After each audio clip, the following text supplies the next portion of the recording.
We are just a few days away from the Valencia Marathon, where I'm hoping to run faster than my personal best of 2:18. In this video, we're going to talk about what my race plans are and what I've done differently for this marathon. And we're also going to go over questions that you guys asked, like what shoes am I racing in, what are my favorite marathon workouts, and how I structure my marathon training plan. I'm super excited to race this weekend and wanted to say thank you to everyone who supported me this far. And with that, let's get to the video.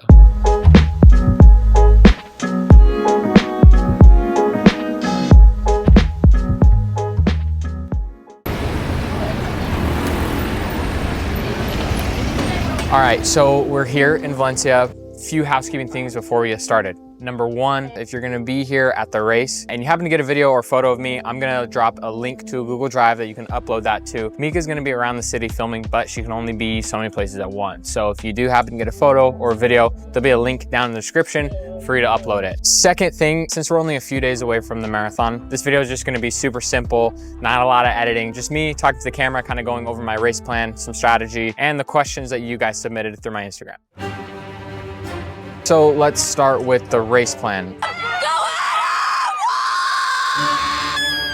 Early on in this marathon build, I didn't really put a time goal out there, and that was on purpose, just because starting from a different place than I normally do, wasn't sure where I was gonna end up by the end of this build. So I really want to wait until later on, right before the race, to kind of pick a goal based on the workouts and where I feel like I'm at. Woo.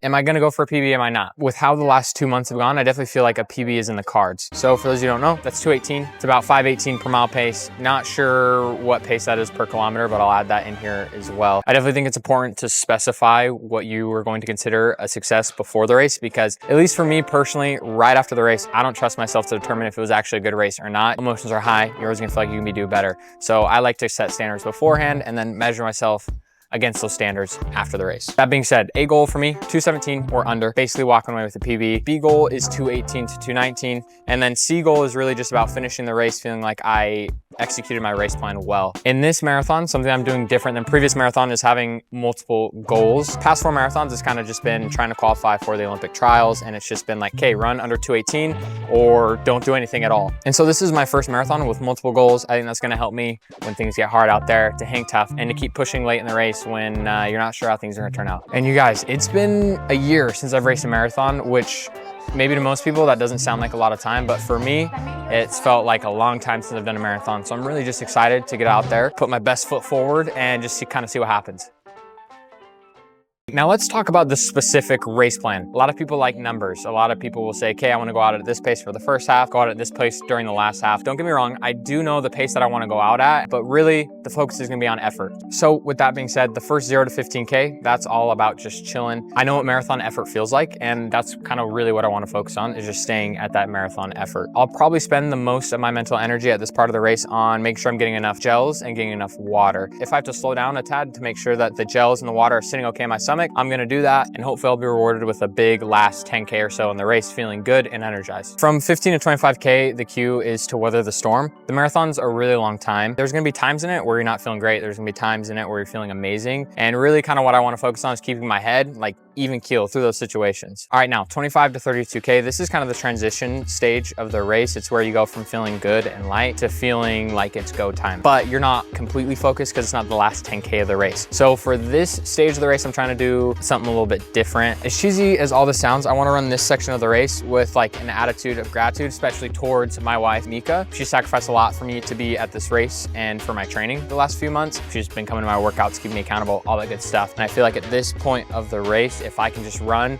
with that in mind in the back of the head, I'll be able to hang tough and get ready for a big last 10K. And then obviously 32K to 42K. It's just about finishing, staying mentally engaged and pushing through the whole way. On all the marathons that I've done, I've never really finished one where I felt like I had a good last 10K, and that's really the goal for this one. You know, I'm not really too concerned about the paces here. If I slow down, maintain, or speed up, I really just want to make sure that I'm fighting all the way to the line. And that to me is what's finishing the marathon strong.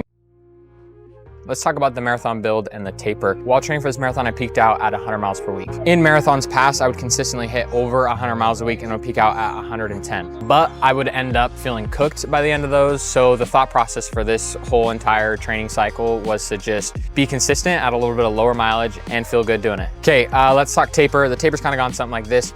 3 weeks ago, I hit 95 miles per week, so not really a taper at all. 2 weeks ago, I hit 75 miles, and then this week I'll probably hit anywhere from like 50-ish before the marathon, and then with the marathon, like 75. I did have a workout this week. I did it yesterday. I did 3 by mile and then 4 by 400. The miles are at marathon pace, and then the 400s were just fast. That workout really is just practice marathon pace, stretch the legs and the lungs a little bit. Because the week of a marathon, you're not really gaining any fitness at all. The only thing you can do is ruin your race. So we're just keeping things super light.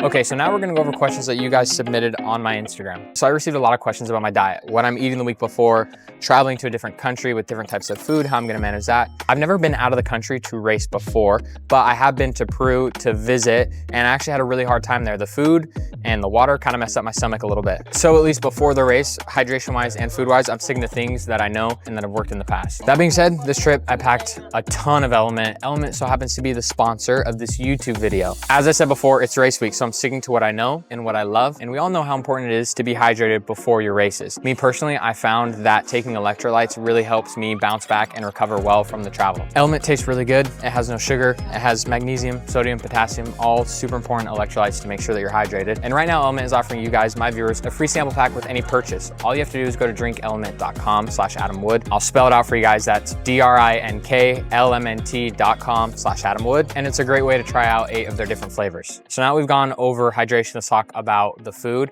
I did pack a lot of snacks in my bag, stuff that I know that I love that I can snack on throughout the day. Also, we're staying with Mika's family who live here, so they're cooking a lot of our meals. So this trip, I do have a lot of control over what I'm eating every day, and I'll save the trying of new foods till after the race. This go around, we are carb loading.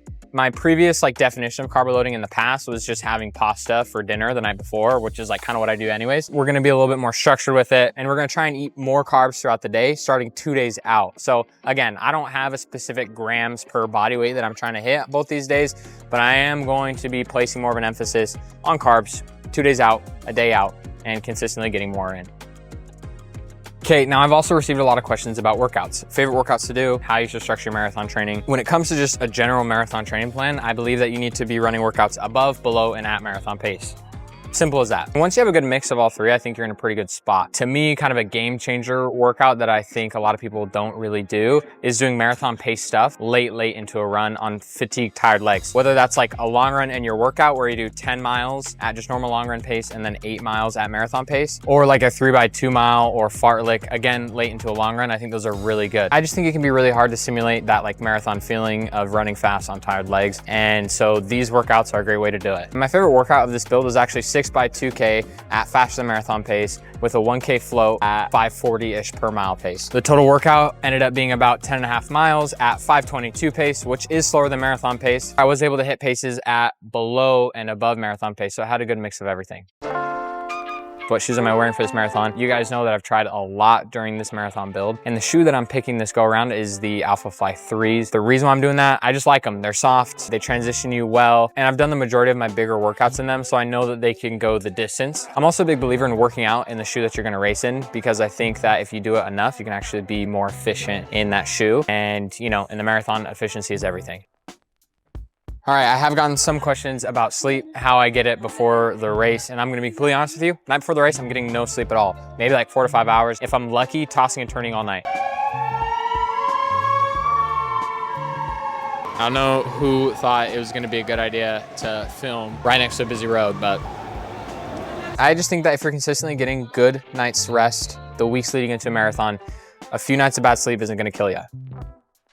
Okay, how long do I prep personally for a marathon? For me, this build was 16 weeks-ish. I've done 8-week builds and 12-week builds. I think if you're new to running or you take big breaks, you might want a little bit more time to spend working up to mileage, so you might want to do a little bit of a longer build.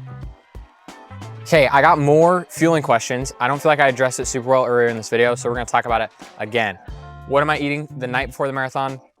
Really doesn't matter. Pasta, pizza, I don't care. I'm just trying to have more carbs throughout the day, and I'm trying to keep it something that I would normally eat throughout the week. So I'm not gonna be eating a paella the night before the race just because I never eat that. Okay, what is my specific marathon fueling plan for in race? I'm shooting for 70 to 75 grams of carbs per hour. I'm only using gels, and so that basically means that I have to take a gel every 5K, and that should get me roughly what I want. A lot of people have asked me about electrolytes. I'm just gonna be drinking the Gatorade on the course and the water that they give me as well. I will pack a few salt tabs with me just in case I feel like I need something like that, but yeah. Okay, let's talk about sickness. Got a lot of questions about sickness. This marathon build, actually, I got sick like a month ago and I felt healthy in the weeks leading up to the marathon. This is actually my first time being able to do that. Normally I get sick like 3 or 2 weeks before the marathon. And I think that's just because I've been like overcooked. And when you like overtrain a little bit, you weaken your immune system. So this go around, I think I hit it exactly right. How do I manage sickness? Basically, if it's above the chest, so heading up, I still run and I still train and I try and manage my symptoms. If it's like below the neck in my chest, you know, maybe I have a fever, muscle aches, like I'm gonna lessen my training a little bit more than what I would normally do for sickness. Okay, this question, why come to Valencia so early? As I said before, never traveled out of the country for a race before. I've never been to Europe before. So I'm in kind of uncharted territory here and I'd rather have more time than not enough time. So we just planned to come out 6 days before, plenty of time to recover from the jet lag and stuff like that. That being said, I'm not trapping myself in my room all these days leading up to the marathon. I'm going on walks, I'm exploring, I'm trying new food, all within reason though. I'm saving most of that stuff until after the race. Okay, and then last question I received a lot about kind of like the mental side of everything. How do I mentally prepare? How do I go in with confidence and trust that I'm ready? Really, I just feel like when you get to this point, especially in a marathon or like you have a big race, letting go of kind of the outcome, best case scenario. It's important to understand that you've done everything that you can up until this point, and so whatever happens kind of just happens. That doesn't mean you're gonna race passively or anything like that. I just think going into a race with curiosity instead of like fear is much better. Yeah, you don't know what's gonna happen, you don't know how things are gonna turn out, but you should be curious and like, hey, let's see what I can do today, rather than being like super fearful of falling short of whatever goal that you set out for yourself. Without water? Yeah. All right, guys, that's basically it. That's the whole video. My race goals, my race plan, try to answer a few questions for you guys. I have a good feeling about this one, you know, training's been going good, taper's been going amazing, honestly. And I'm enjoying my time out here in Spain. It's beautiful. I mean, look at this. Look at that. What do you think? Looks great. Looks great? Show them that. Oh yeah, look at that. Oh, there's a pole in the way. Oh, show them the sparkles. And the sparkles. Vibes are good. I'm feeling great. I'm excited to get after it. Before I hop off here today, I just want to say a quick thank you to everyone who's watched and supported this far. Be sure to like, comment, and subscribe. I appreciate you guys. And as always, thanks for watching.